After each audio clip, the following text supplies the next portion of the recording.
অনেকের জানার খুব ইচ্ছা যে বগালেকের কটেজ গুলো কিরকম হয় আর ভিতরে বেডগুলো কিরকম হয়। তো আসেন আজ দেখাই আপনাদের কিরকম। এই ফয়েজ তোর খালিকা নষ্ট গা সরা। দেখেন সমুদ্র পৃষ্ঠ থেকে হাজার হাজার ফুট উপরে। দেখলে অনেক খারাপ মনে হলেও ব্যাচেলর যারা আছেন বা আমাদের এজের ইয়াং যারা আছেন তাদের জন্য বেস্ট একটা বেডশিট এবং বেস্ট রুম বলা যায়।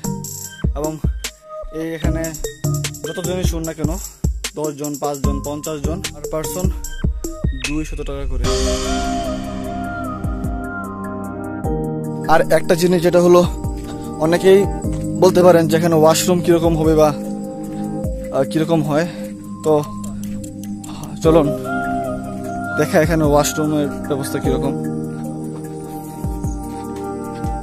এই যে দেখেন এখানে ওয়াশরুম কেমন। আঙ্কেল ওয়াশরুম কিরকম? কেমন ওয়াশরুম? কেমন মানে কেমন লাগতেছে আপনি বলেন?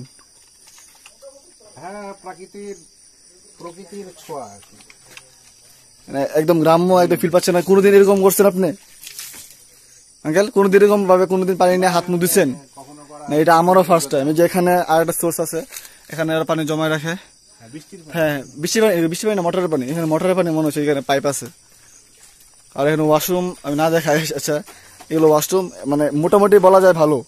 আপনি সমুদ্র বিশ্ব থেকে এত উপরে এর চেয়ে বেটার আশা করতে পড়লেও আপনার সেটা ভুল হবে।